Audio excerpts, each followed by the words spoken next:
What's up, guys? Welcome back. Today we're going to do Nova, the Human Rocket, issue number 6 from Marvel Comics by Erik Larsen and Joe Bennett. Wait a minute, Joe Bennett? Wasn't he that did Immortal Hulk? I believe so. He's a really good artist. So, covered by Erik Larsen. Now, this was a series that was not that successful. And I can imagine why. There were some good things in here. Well, not in particular this issue, but more like in general. But they basically made Richard Rider, Nova, basically a stupid simp guy, right?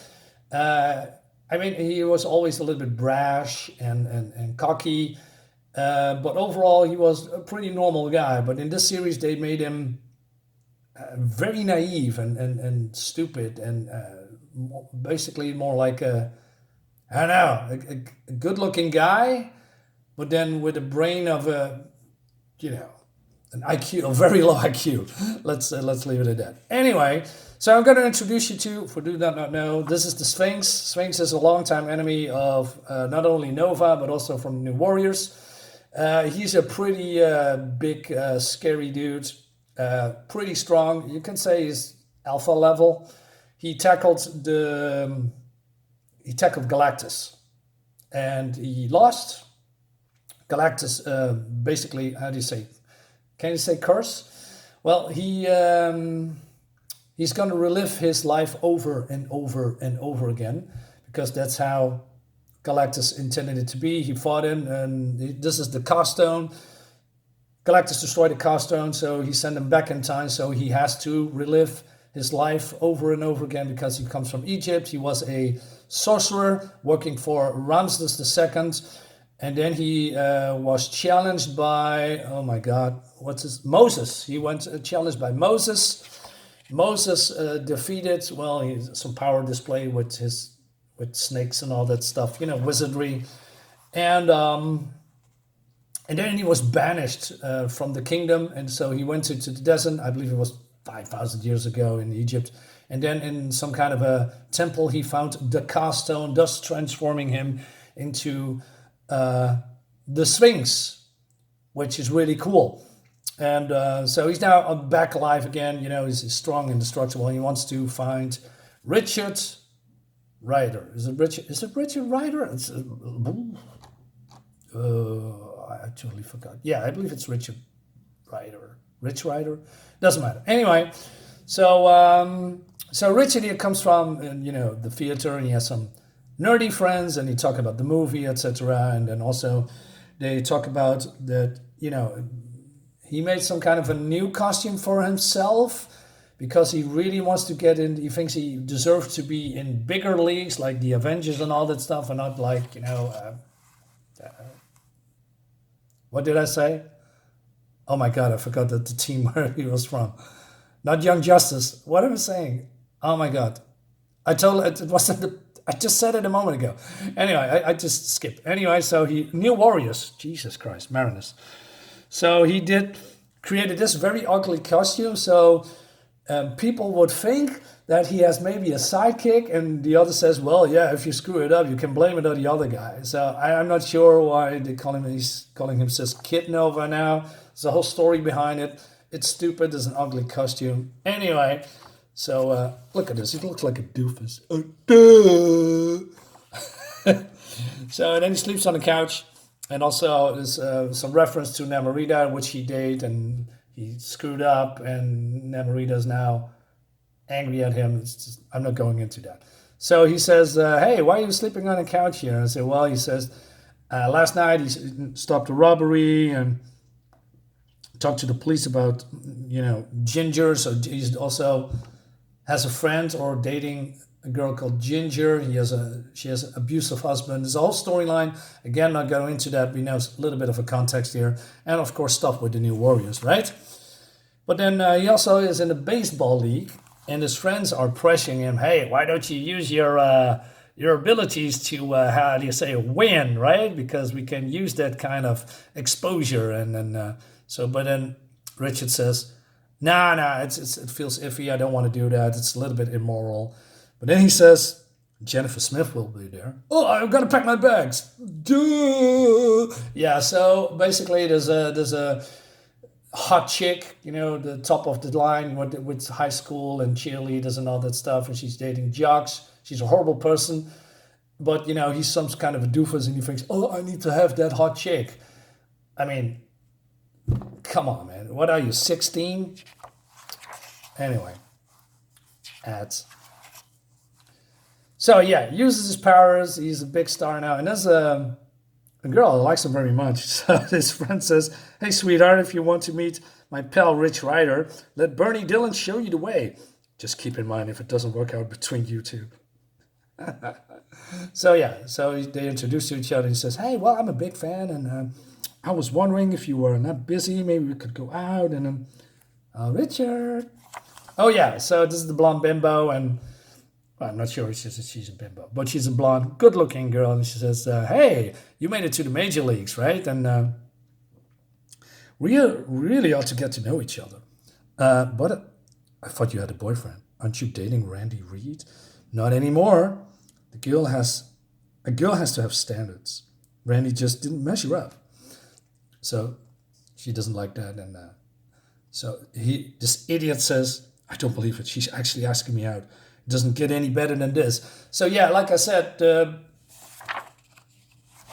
Erik Larsen made Rich a complete doofus here. That, a girl asked me out? Oh my God, I'm in heaven. While he's dating plenty of good-looking girls, like Namarita and other girls as well. He's not that naive and like this. It's just weird. Anyway, but there's some kind of an explosion going on. Oh, please don't let the world end right now. Not when I'm so close. Typical. The best-looking girl on the planet has actually got to notice me I'm alive, and I got to run off and play superhero again. How come I can never catch a breath? So, and then other people are getting drained. So he's changing into Nova, and then he's getting clocked by the Sphinx. So yeah, he realized that. And also he's using now his original costume. I like this costume the most. It's a classic, cool-looking costume. For those who are wondering, Richard Ryder has some kind of a Green Lantern origin when a Nova, another Nova, come from Xandar. I believe it was dying at the time, but then also not. Gave Richards his powers. Xandar is on some kind of a computer. It's not really a planet, more like parts of planets linked together. I'm not going to explain that. But there's also brain banks, brains, living brains that power this whole thing. Some kind of a space station, but then parts of planets connected to that thing, so that people can live there, if I remember it correctly. Anyway, so why am I mentioning that? Well, it seems that our big guy wants to have the power of Xandarian's brains. Okay, but before we get into that, Richard Ryder says here, Sphinx is back. He's got to be responsible for this mess. And since he can alter reality, I'm coming back to that little part.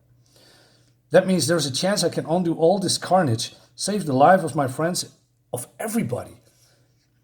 And if the Avengers see what I've done and want to recruit me, join their ranks, all the better. Well, since everybody now can be an Avenger, people on the streets can pick up a garbage can and become Captain America, right? And they're going to be Avenger. Everybody can be an Avenger. You're going to be an Avenger. I'm going to be Avenger. Everybody's going to be Avenger. And if everybody's going to be Avenger, nobody's going to be an Avenger.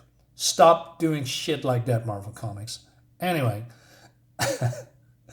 sometimes I just cannot help myself. You can see that the Sphinx is totally unfazed, right? Because he's way too strong. So he says that he wants to have the power of the brains because he wants to lift the curse of Galactus, because he's reliving his life over and over again, because there's some point in time he will face Galactus again, and Galactus defeats him again, and then he's going to do it all over again. So he never, gonna go past that time. But there is some kind of a loophole, because every time he learns, because he remembers everything, and he thinks that by draining the power of the Xandarian brains, he would become more powerful And with the knowledge that he has, he would be defeating Galactus, right? So he also says, I remember now. I tried that before.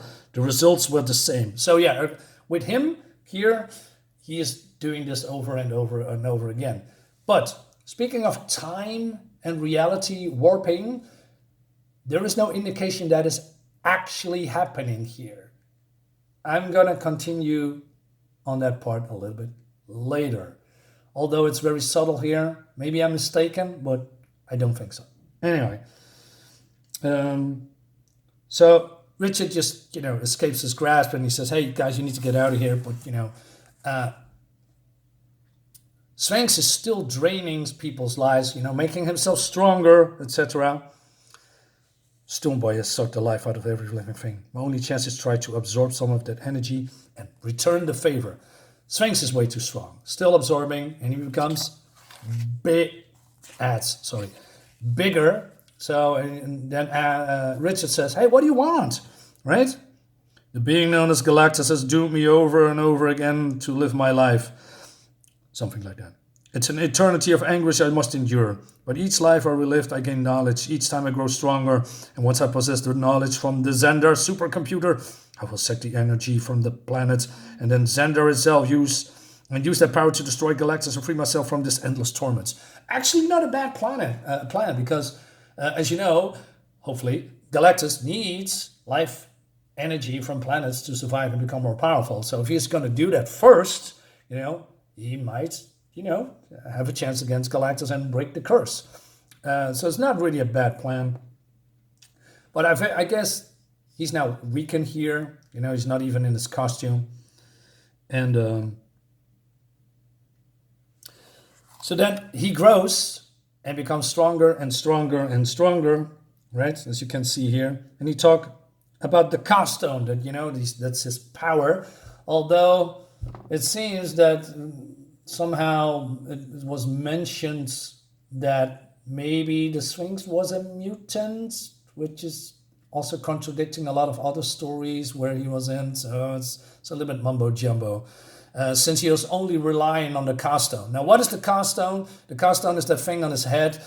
And the cast stone was some kind of a fragment from a thing called the life tree or something. Aliens put that together.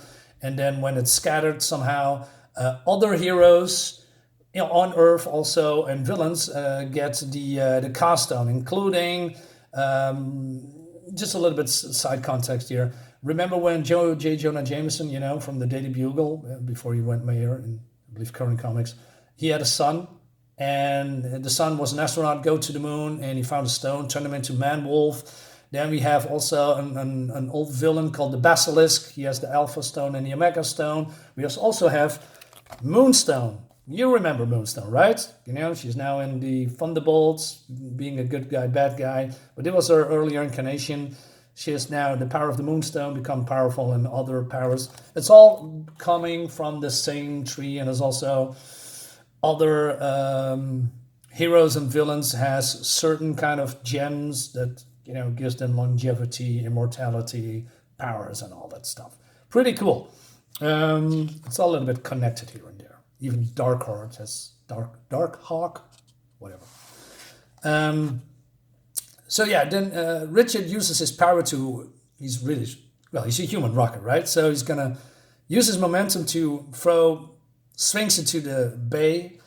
But he's just rising up, right? He's unfazed at all, still draining. But then something stupid happens. Remember the cast stone?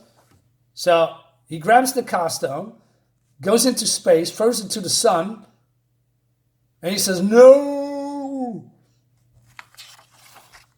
And that's the freaking end. No fucking way, dude. This is BS. This is freaking BS.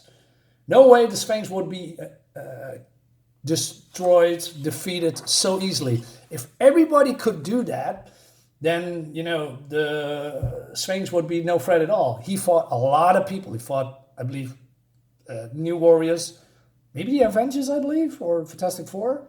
Yeah, Fantastic Four is also part of that, this whole storyline.